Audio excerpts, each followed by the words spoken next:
Hello and good morning, students of class 8. Students, today I am going to start your chapter first of history and volume 5th. Student, in last class I have taught about Renaissance and impact of Renaissance. Today I am going to describe about Reformation, the Reformation. Student, the Reformation is the name given to a group of religious movement of 16th century launched by Christians against the various drawback of the church and the objectionable practices of the clergymen. कहा जा रहा है कि ये reformation word जो था, ये जो रिफॉर्मेशन स्टार्ट किया गया था वो 16th सेंचुरी में कुछ क्रिश्चियंस ने चर्च के अगेंस्ट कुछ रिलीजियस मूवमेंट स्टार्ट किए थे और कुछ ऐसे क्लर्गी मैन थे, कुलीन वर्ग के लोग थे जो कि ऐसे कुछ ऑब्जेक्शनेबल प्रैक्टिस कर रहे थे जिसके अगेंस्ट लोग थे. The main target of this movement was the pope, the highest authority in the church hierarchy. कहा जा रहा है कि इस मूवमेंट का जो मेन टारगेट था वो चर्च के पोप थे, उन्हीं को मेन टारगेट किया गया था. अब क्वेश्चन ये अराइज होता था कि क्या ऐसा, कौन सा ऐसा प्रैक्टिस था चर्च का जिसके अगेंस्ट लोग आवाज उठाना शुरू किए थे. The reformation broke out in a number of countries like England, France, Germany, east while, Czechoslovakia, Switzerland and Scotland. इन सारे जगहों पे रिफॉर्मेशन शुरू किया गया था. Though this movement did not share the same religious beliefs and rituals, yet they are collectively termed as Reformation because they were aimed at reforming the then existing church. कहा जा रहा है कि इन सारे जगहों पे जो मूवमेंट हुआ था, उन सारे मूवमेंट का जो मोटो था, जो बिलीफ था, वो सेम नहीं था, लेकिन उसके बावजूद भी इन सारे मूवमेंट को रिफॉर्मेशन कहा गया. क्यों कहा गया? Because they were aimed at reforming the then existing church. उनका एक ही ऑब्जेक्टिव था कि उस टाइम चर्च में जितने भी एग्जिस्टिंग प्रैक्टिसेज हो रहे थे, जो भी वर्क किया जा रहा था पोप के थ्रू, उसको वो एक्सेप्ट नहीं कर पा रहे थे और वो चाहते थे कि पोप के उस प्रैक्टिस को रोक दिया जाए, चेंज कर दिया जाए. Now causes of the reformation. कौन कौन से काउजेज थे रिफॉर्मेशन के? First, people were highly dissatisfied with some of the practices of Catholic church.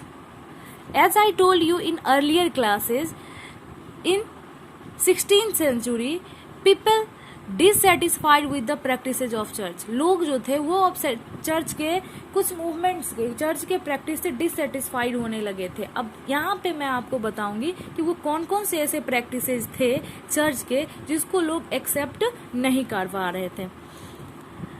Catholic church like giving the tithe, that is 1/10 of their income. Tithe is the types of tax. ये एक ऐसा tax था जिसमें जितने भी लोग थे वो अपने इनकम का 1/10 पार्ट चर्च को एज अ टैक्स देना होता था.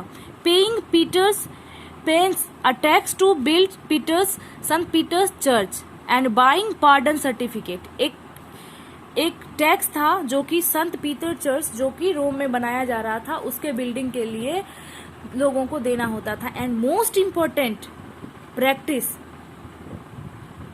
इज द पार्डन सर्टिफिकेट, क्षमा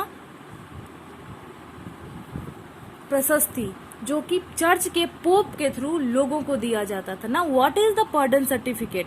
called indulgences for the sins committed in this life and after their death and the practice of giving the church offices to the highest bidders. कहा जा रहा था कि ये एक ऐसा प्रैक्टिस था पार्डन सर्टिफिकेट जिसमें आपको चर्च को एक बहुत ही ह्यूज अमाउंट पे करना होता था अपने सिन, अपने पाप के लिए, आपने जो भी पाप किया है, और उसके बदले में चर्च के पोप के थ्रू एक सर्टिफिकेट दिया जाता था जिससे उनको उनके पाप से मुक्ति दिलाई जाती थी.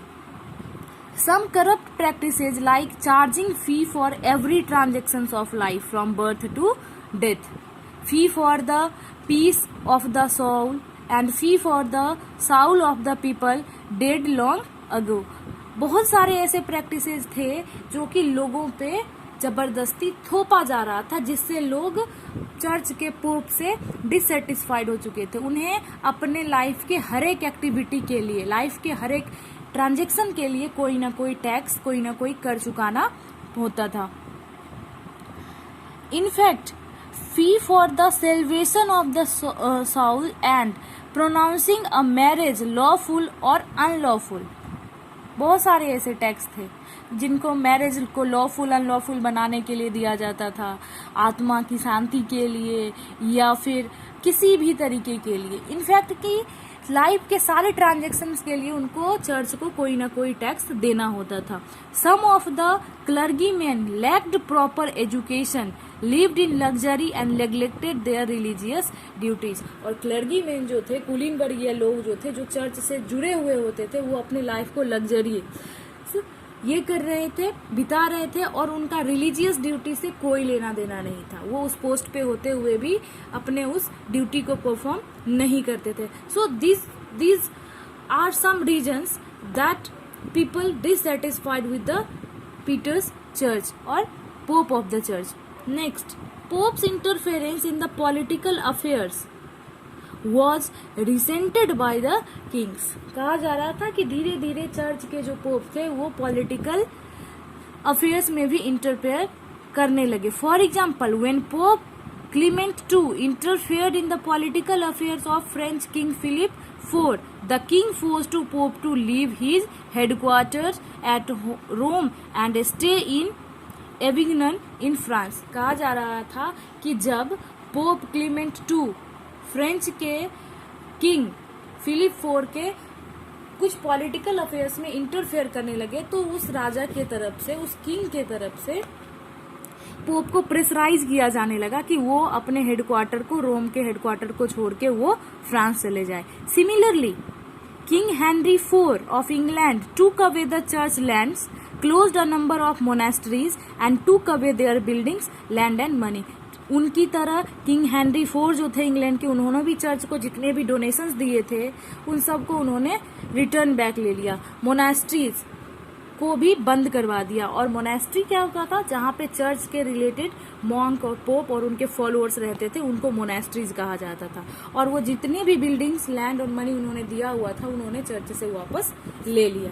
Next, the spirit of new learning and spirit of inquiry developed by the Renaissance bounded the mental outlook of people, and they questioned everything including the authority of Pope and the church practices. As I told you in starting of this chapter, that was the spirit of new learning and spirit of inquiry. And with the help of spirit of learning and spirit of inquiry in Renaissance period, अब लोगों का नजरिया जो था, mental outlook जो था, वो change हो चुका था। In fact they questioned